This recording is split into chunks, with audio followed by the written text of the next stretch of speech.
All right, so President Donald Trump and challenger Joe Biden will compete in town hall events with voters tomorrow night and competing networks at the same time. So this comes after the cancellation of the second presidential debate due to be held virtually due to Trump's recent coronavirus diagnosis.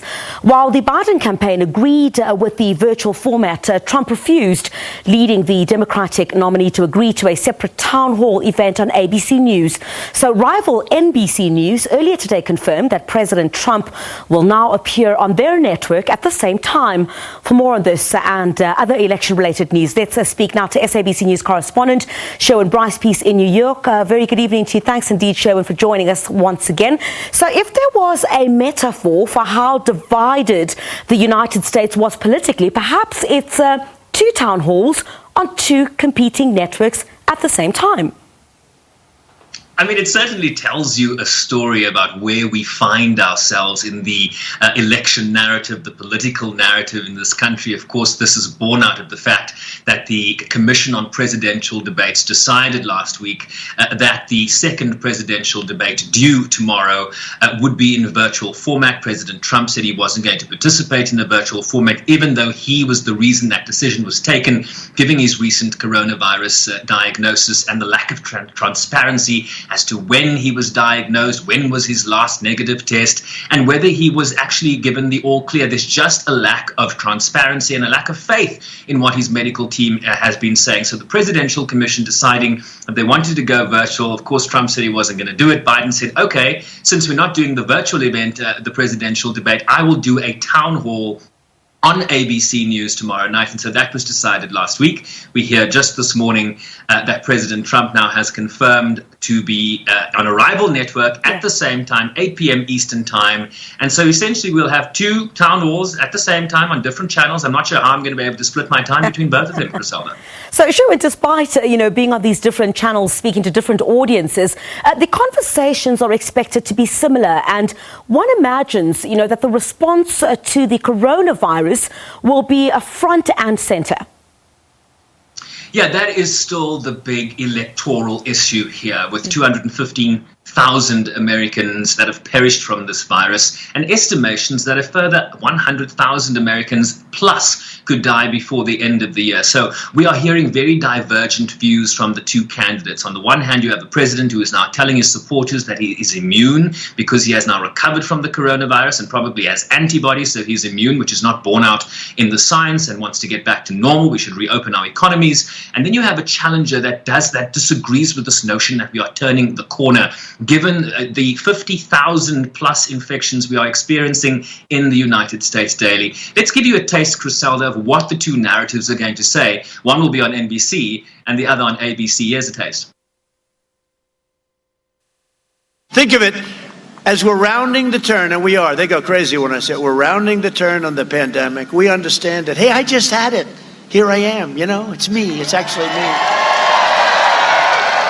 And now I'm immune, they tell me. I'm immune. I could come down and start kissing everybody. I'll kiss every guy, man and woman, man and woman. Look at that guy, how handsome he is. I'll kiss him. Not with a lot of enjoyment, but that's okay. They see the people at the very top doing better than they ever have, while they're left to wonder, who's looking out for me? That's Donald Trump's presidency. 215,000 dead because of COVID. Experts say we're likely to lose another 200,000 people in the next few months unless we take some serious action, and he doesn't know what he's doing.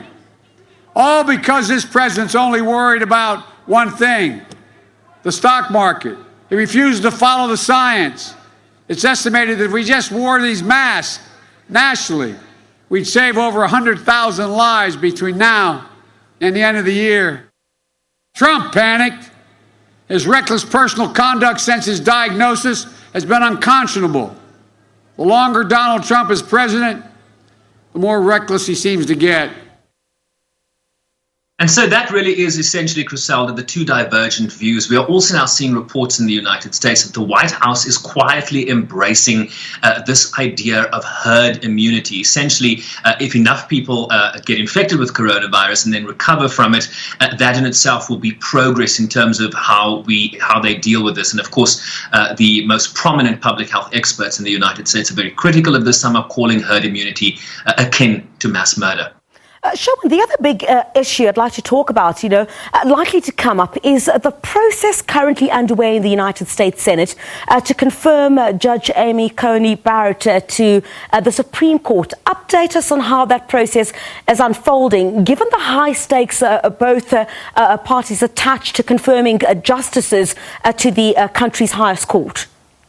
So the context here, Griselda, is that this is a conservative replacement for a liberal justice, the iconic justice, the late Ruth Bader Ginsburg. So that's the kind of context at which both parties are replacing this. And on the one hand, you have Republicans who affirm her credentials. Amy Coney Barrett, she's an academic, she is a law professor, she serves on a division of the appellate division, which is one below the Supreme Court in the Midwestern region of Chicago. She has a great deal of experience. She understands the law. That is very clear. But because Democrats have taken issue with the process, how it is unfolding during an election, and given what happened to Barack Obama's nomination in 2016, where the majority leader, Mitch McConnell, would not give Merrick Garland a hearing or a vote on the Senate floor, despite it being over 200 days before the election, we are in the midst of an election while this Senate confirmation hearing is proceeding. So what Democrats have done is, rather than attack her legal credentials, they are framing this in terms of what her appointment would mean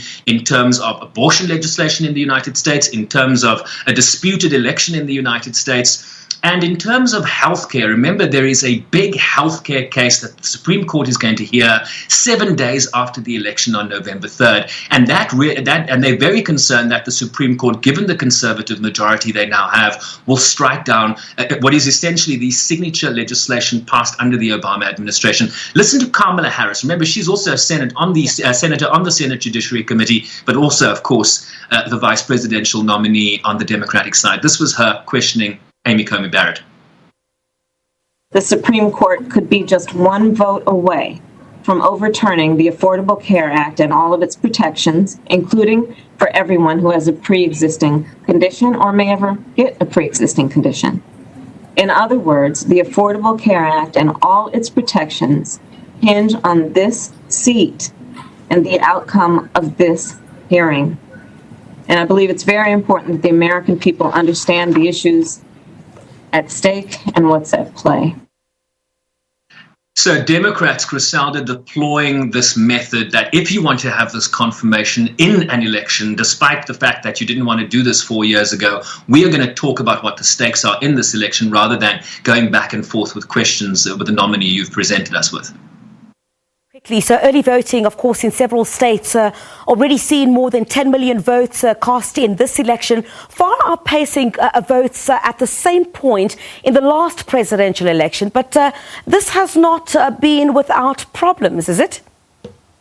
Yeah, so the number is about 10.5 million voters have already cast their ballots in early voting in a number of states around the country, Griselda, and the same figure in 2016 at the same time, October 13th, 14th, was 1.4 million. So that just tells you that the enthusiasm level in this 2020 election is far greater. But also, I think one of the major factor that we have to consider is the fact that we are still in the midst of a pandemic. So people want to vote early. They've also voted through absentee and mail balloting, but there have also been check-in problems in terms of technology, machines not working at various polling stations in places like Texas, in places like Georgia, long lines in states like Ohio. The social distancing that is required with in-person voting, that slows you down even further. The fact that you don't have a full complement of poll workers because of the pandemic. So everything is slower, but given that both sides of this debate talk about how this is the most important election in a generation, I think that message has sunk through,